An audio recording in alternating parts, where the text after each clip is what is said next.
crown thy good with brotherhood from sea to shining sea.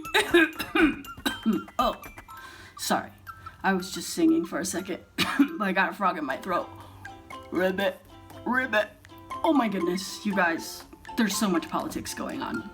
I'm so glad that the Word of God can show us how to live our lives. I don't know a whole lot about politics, but you know what? The Bible and God can show us the way.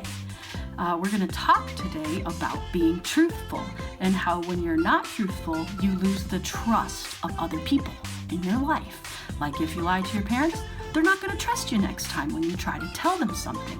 And that's not going to work out well for you, is it? Proverbs 10 chapter 9 is our memory verse today. So can you say it with me? Anyone who lives without blame walks safely. Okay, let's just try that much. Are you ready? Anyone who walks without blame walks safely. But anyone who takes a crooked path will get caught. That's a really good verse. Proverbs 10 chapter 9. So a lot of times as kids, we think if we do something wrong, we can cover it up and no one's gonna know. But you know what? Most of the time, like 99.9999999% of the time, you're gonna get caught. So why not just be truthful at the very beginning and tell the truth, and then you don't have to keep lying to try to keep up with the first lie, right? Because it just gets worse and worse before you get caught. And then what happens when you get caught? Right? There's consequences. So you're going to get grounded, you're going to not get candy, you're going to not get cookies and dessert. And why would you want that? Because your whole life as a kid is about get candy, get dessert, get sugar. Okay, I digress. Pretty much what I'm trying to tell you. Be honest. That's what this lesson's about. We're going to look at 2 Kings chapter 5 today, and we're going to look at the story of Naaman and Elisha's servant. So join me.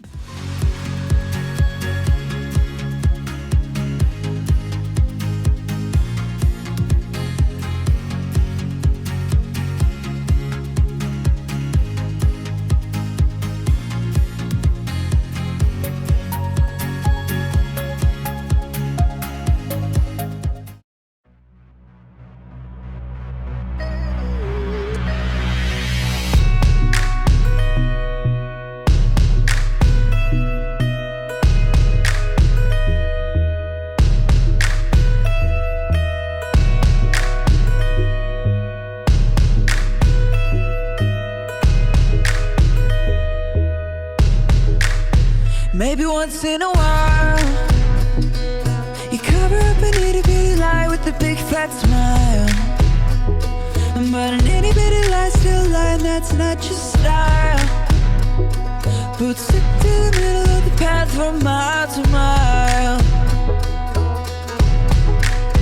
Maybe you want it real bad, so you take it. Maybe you make the promise, but then you break it. Maybe you didn't learn the words, so you fake it. And you feel a little low. But if instead you're moving straight ahead, you bend your promises, you'll be living straight up. If you move too far to the side, then you're gonna get stuck. It might feel like a little lie, but it's gonna catch up. Do what you say you're gonna do, you'll be on your way up. Instead you're on your way up, you'll be living straight up.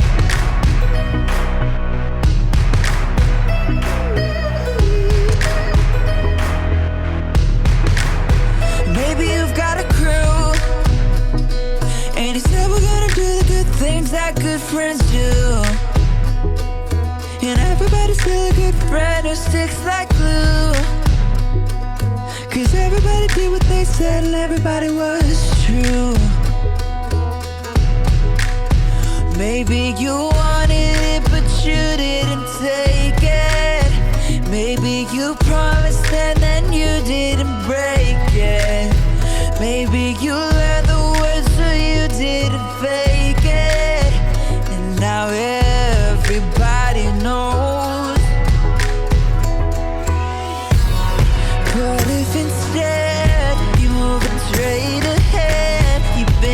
promises. You'll be living straight up. If you move too far to the side, then you're gonna get stuck. It might feel like a little lie, but it's gonna catch up. Do what you say you're gonna do, you'll be on your way up. Instead you're on your way up. You'll be living straight up. If you move too far to the side, then you're gonna get stuck. It might feel like a little lie, but it's gonna catch up. Do what you say you're gonna do, you'll be on your way up. Instead you're on your way up. You can choose to be true, not just to everybody else, but true to you. You can choose to be true, not just to everybody else, but true to you. True to you.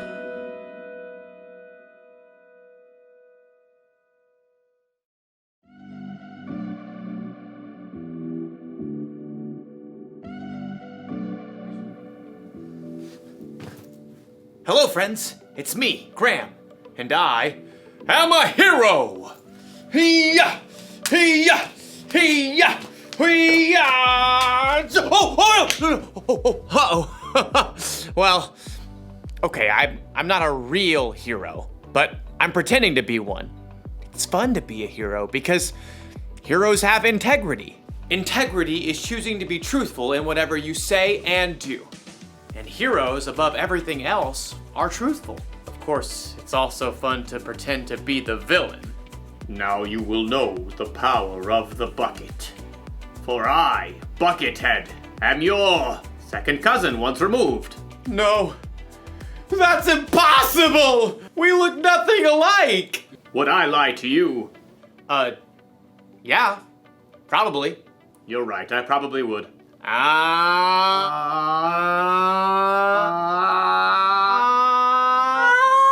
The good thing about pretending to be the bad guy is that I can stop pretending anytime I want. But as you'll see in today's story, when you cheat and lie in real life, it's a little harder to take your mask off. It's really hard to breathe in here. I'll see you all back here soon.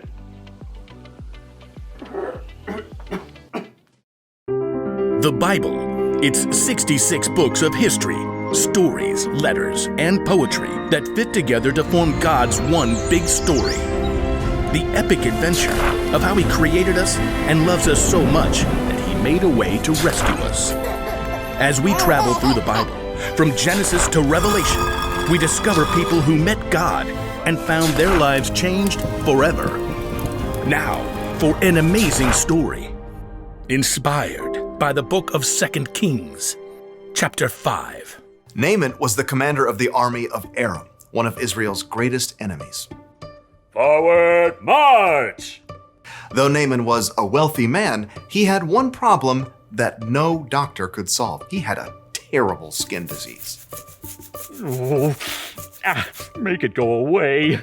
Then Naaman heard news of a prophet in Israel, Elisha, who might be able to help. But instead of going straight to Elijah, Naaman took rich gifts to the king of Israel, along with a letter from the king of his own land explaining how important he was. The king of Israel frowned as he read the letter from his enemy, the king of Aram.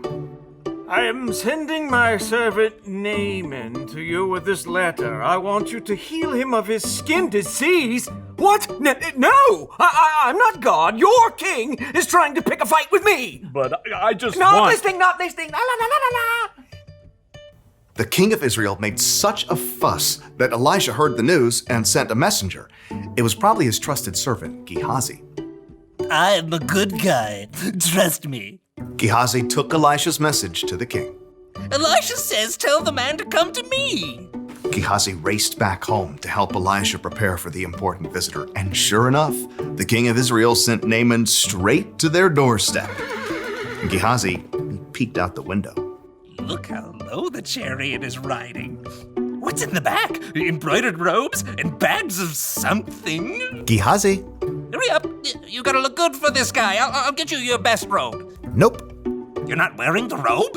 I'm not going out. Not going out? No, you are. My robe? What's wrong with your robe? It's old. It's not even a decent name brand like Melchizedek or Queen Jezebel. Elisha sent his servant out the door with a message for Naaman. Are you the prophet? No. But let me just say that is one excellent chariot. I see you got the golden hubcap. Where's Elisha? He says, go, wash yourself in the Jordan River 7 times. Then your skin will be healed. You will be pure and clean again. I thought Elisha would come out himself. I know, right? Look, can't he just say some words and wave his hand and, make me better? That's what I was thinking too. And the Jordan River? I mean, it's full of muck and tadpoles and... forget it. Naaman tore off, angry, but his servants convinced him to follow Elisha's instructions. Naaman dipped 7 times in the murky Jordan River, and when he rose from the water on his 7th time, What? his skin was perfectly clean. He was healed. Unbelievable. Naaman raced back to Elisha's home. This time, the prophet came outside along with Gehazi. Naaman marveled at his unmarked arms and hands. Now I know that there is no God anywhere except in Israel. Please take a gift from me. Gehazi inched closer to the chariot. He could see the richly colored robes hanging over the bags of gold and silver. Is that a genuine Melchizedek robe? Uh-huh, the real deal. Just have your servants unload around back and I'll... Nope. I serve the Lord. You can be sure that he lives. And you can be just as sure that I won't accept a gift from you. What? Please, I'm begging you. He's begging you, Elisha. But Elisha still refused to take a single coin from Naaman and send him away in peace. Elisha went back inside, leaving Gehazi speechless on the doorstep. What? No. Seriously?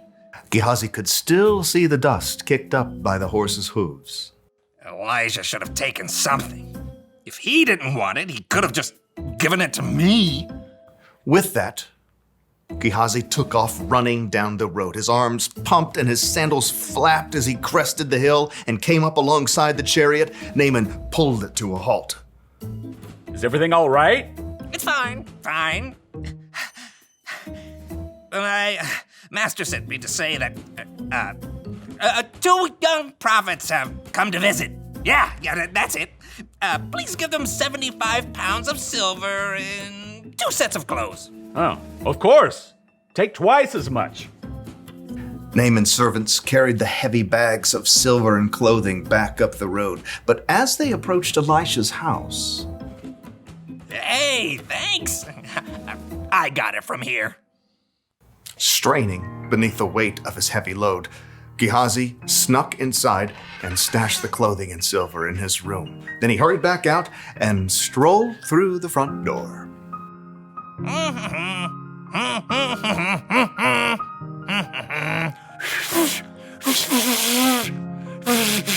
Can't whistle. Elisha studied him with sharp eyes. Where have you been? Who? Me? I didn't go anywhere. Didn't my spirit go with you? I know Naaman greeted you. I know you took money and clothes. I was just being nice to the horses, making their load lighter. You and your family after you will have Naaman's skin disease. Then I can't wear my new robes. Sure enough, Gehazi's skin was soon covered with sores, just like Naaman's was. Gehazi's lie had won him some new clothes, but it had cost him Elisha's trust and a full and healthy life.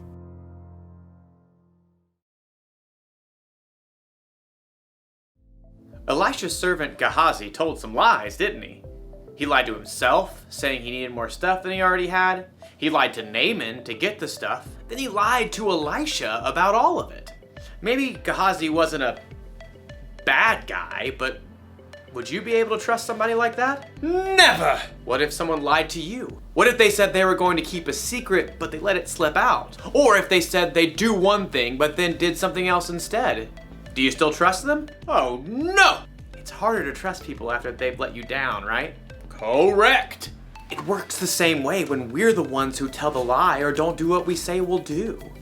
It can make us come across as the villain. So here's the one very important thing to remember. When you're not truthful, you lose trust. When you are truthful, you're the hero! And if you need even more evidence that being truthful is the way to go, look to Jesus. He always did exactly what he said he would do. He can be trusted no matter what. That's what I want to be. What do you say, Buckethead? Will you turn from your villainous ways? Do I get to keep the bucket? Sure. It's a deal! Great! Go be heroes, everyone. Bye. Hey, Buckethead, how do you feel about tacos?